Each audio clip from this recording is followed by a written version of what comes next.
السلام علیکم۔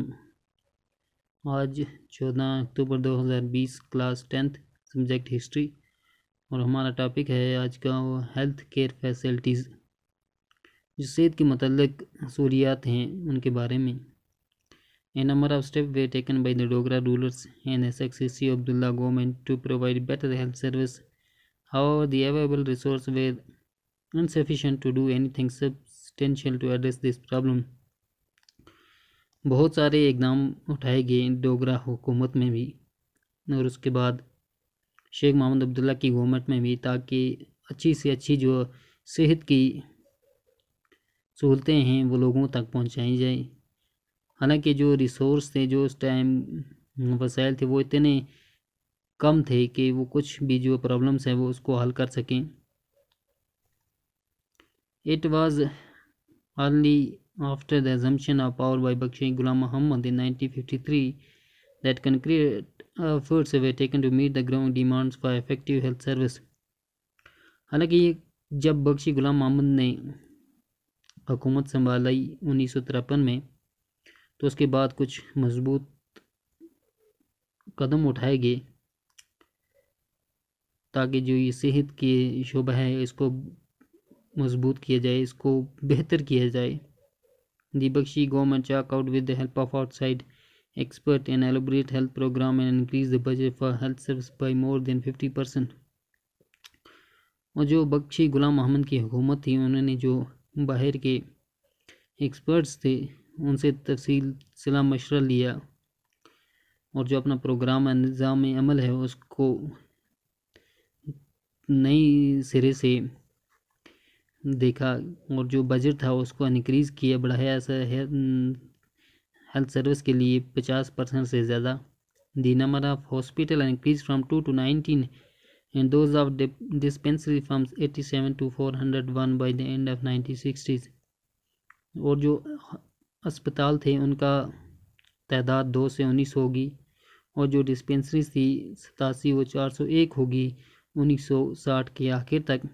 The most important step taken by the government to make health service accessible to the common people who was to abolish the operation fee lived in the state hospital. اور جو سب سے اہم جو قدم اٹھایا اس government نے تاکہ یہ جو ہیلتھ سروس ہے، صحت کا شعبہ ہے، یہ ہر عام انسان تک پہنچے، وہ جو پہلے آپریشن کی فی لی جاتی تھی ہاسپٹل میں، اسٹیٹ کے ریاست کے اسپتالوں میں، اس کو ختم کیا۔ اس کے بعد ہے کلچرل پالیسی، جو تہذیبی پالیسی ہے اس کے بارے میں دیکھیں گے۔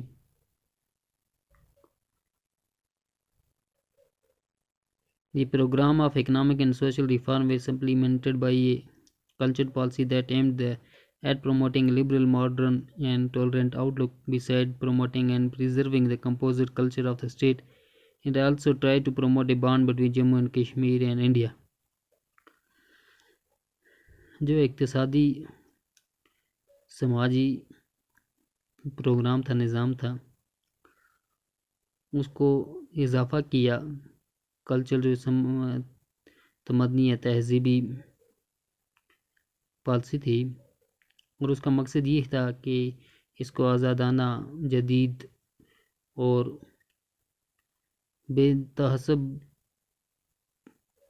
ترقی ملے، اس کو بڑھاوا ملے، اور اس کے علاوہ جو پروموٹ کرنا، بڑھاوا دینا اور اس کو بچانا، جو کمپوزٹ کلچر تھا اسٹیٹ کا، جو یہاں کا تہذیب تھی، اور کوشش کی کہ اس کو آگے لیا جائے اور ایک بانڈ تعلق جوڑا جائے جموں کشمیر کا اور ہندوستان کے ساتھ۔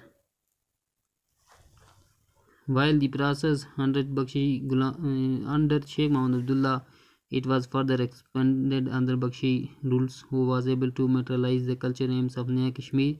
Bakshi Regime is distinguished for the promoting entertainment industry under state patronage.